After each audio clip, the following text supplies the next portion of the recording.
नमस्कार, आप देख रहे हैं बाईबीएन बिहार झारखंड में हूं आपके साथ मुदिता त्रिपाठी लेकर आई हूं आपके लिए टू द पॉइंट। क्या आपने कभी सोचा है कि जिस दूरी को आप और हम टहलते हुए 2 मिनट में तय कर लेते हैं, उस दूरी को पार करने के लिए क्या 90 गाड़ियों के काफिले की जरूरत पड़ सकती है? क्या प्रधानमंत्री की सादगी वाली अपील सिर्फ आम जनता के लिए है या उनके अपने मुख्यमंत्री भी उसे मानने को तैयार नहीं है? आज टू द पॉइंट में हम बात करेंगे बिहार के मुख्यमंत्री सम्राट चौधरी के उस काफिले की जिसने सचिवालय के बाहर एक ऐसा नजारा पेश किया कि देखने वाले दंग रह गए। एक तरफ पर्यावरण बचाने का दावा और दूसरी तरफ 200 मीटर की दूरी के लिए गाड़ियों की लंबी कतार। आखिर क्या सम्राट चौधरी की दूरी अब दिल्ली से उनकी नजदीकियों पर भारी पड़ने वाली है? क्या ये प्रधानमंत्री मोदी की अपील की खुली अवहेलना है या फिर सुरक्षा के नाम पर शक्ति प्रदर्शन? चलिए इस पूरे मामले का बारीकी से विश्लेषण करते हैं टू द पॉइंट में। मुख्य सचिवालय में कैबिनेट की बैठक बुलाई गई थी। बिहार के मुख्यमंत्री सम्राट चौधरी और उनके मंत्रिमंडल के 32 मंत्रियों को इस बैठक में शामिल होना था। टू द पॉइंट बात यह है कि मुख्यमंत्री आवास और लगभग सभी मंत्रियों के बंगले सचिवालय से महज 100 से 200 मीटर की दूरी पर स्थित है। इतनी दूरी कि अगर कोई धीरे भी चले तो 5 मिनट में पहुंच जाए, लेकिन नजारा कुछ और ही दिखा। मंत्रियों के आवास से सचिवालय तक जाने के लिए करीब 90 सरकारी गाड़ियों का भारी भरकम काफिला निकला। कोई भी मंत्री ना तो पैदल आया और ना ही किसी ने कार पुलिंग की जहमत उठाई। हर मंत्री के साथ पायलट गाड़ियां, एस्कॉर्ट और स्टाफ के वाहनों का पूरा लवाजमा था। आलम यह था कि सचिवालय के बाहर लग्जरी कारों और एसयूवी की ऐसी लंबी लाइन लगी कि घंटों तक ट्रैफिक जाम की स्थिति बनी रही। यहाँ टू द पॉइंट ये समझना जरूरी है कि अक्सर ऐसे मामलों में सुरक्षा प्रोटोकॉल का हवाला दिया जाता है। सरकारी सूत्रों का कहना है कि मुख्यमंत्री और मंत्रियों की सुरक्षा के लिए पायलट और एस्कॉर्ट गाड़ियां का होना अनिवार्य है। लेकिन सवाल ये उठता है, क्या 200 मीटर की दूरी के लिए सुरक्षा के इन नियमों में बदलाव नहीं किया जा सकता था? जब प्रधानमंत्री खुद कार पुलिंग और कम दूरी के लिए पैदल चलने की वकालत करते हैं, तो क्या बिहार के मंत्रियों के लिए एक साथ 1 या 2 गाड़ियों में बैठकर जाना संभव नहीं था? ये विरोधाभास दर्शाता है कि प्रोटोकॉल अक्सर फिजूलखर्ची को छिपाने का एक जरिया बन जाता है। इस पूरे घटनाक्रम में एक विरोधाभास भी देखने को मिला।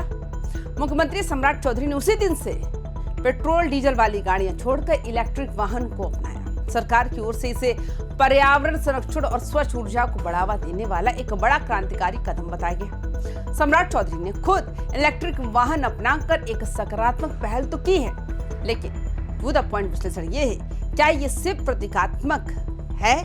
क्योंकि एक तरफ मुख्यमंत्री की इलेक्ट्रिक कार हरित ऊर्जा का संदेश दे रही, तो दूसरी तरफ उनके पीछे चल रही दर्जनों पेट्रोल डीजल गाड़ियां उस संदेश को धुंधला कर रही हैं, हवा में उड़ा रही है। अगर सरकार वाकई पर्यावरण को, पोल्यूशन को लेकर गंभीर है, तो उसे पूरे काफिले के ढांचे को बदलने की जरूरत है। क्या हम आने वाले समय में पूरे कारकेड को इलेक्ट्रिक होते देखेंगे या फिर ये सिर्फ एक दिन की हेडलाइन बनकर रह जाएगा? लेकिन सवाल ये उठता है, अगर आप एक तरफ इलेक्ट्रिक गाड़ी में बैठकर ग्रीन एनर्जी का मैसेज दे रहे हैं, लेकिन आपके पीछे 2 दर्जन डीजल गाड़ियों का धुआं उड़ाता काफिला चल रहा है, तो उस मैसेज का क्या मतलब है? सोशल मीडिया पे लोग पूछ रहे हैं, क्या ये सिर्फ एक फोटो अपॉर्चुनिटी थी? क्योंकि 200 मीटर की दूरी के लिए 90 गाड़ियों का तेल फूकना प्रधानमंत्री नरेंद्र मोदी की उस अपील का सीधा अपमान है, जिसमें उन्होंने देशवासियों से ईंधन बचाने और सार्वजनिक परिवहन अपनाने को कहा था। हैरानी की बात तो ये है कि खुद सम्राट चौधरी ने जनता और अधिकारियों से लंबी चौड़ी अपील की है। उन्होंने एक्स यानी ट्विटर पर लिखा कि प्रधानमंत्री की मंशा के अनुरूप हमें डीजल पेट्रोल की बचत करनी चाहिए।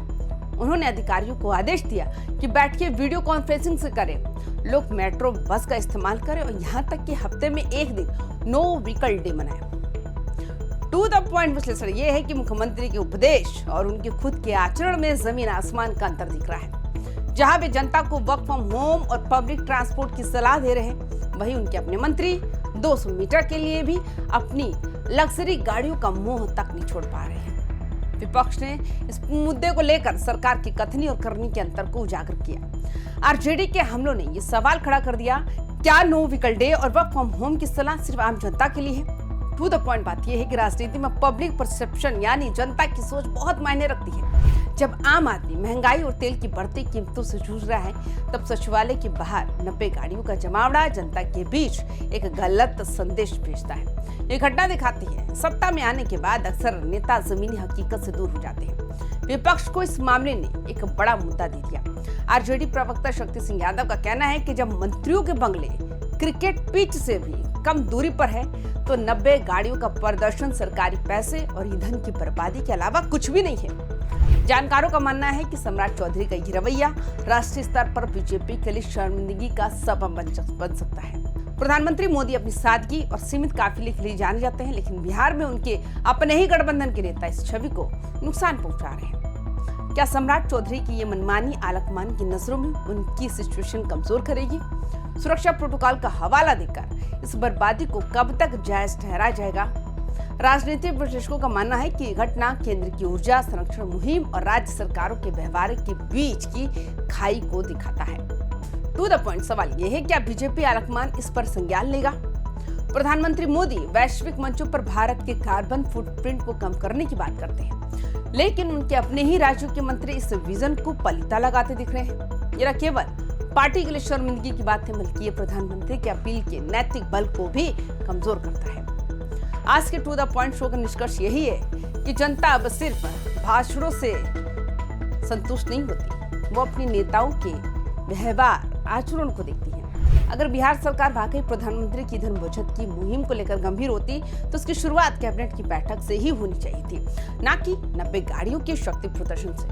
अब देखते हैं, यह है क्या सम्राट चौधरी इस आलोचना से सबक लेंगे या फिर बिहार में ये वीआईपी कल्चर इसी तरह प्रधानमंत्री के अपीलों को रौंदता रहेगा? आपको क्या लगता है, क्या मंत्रियों की इतनी कम दूरी के लिए पैदल चलना सही था?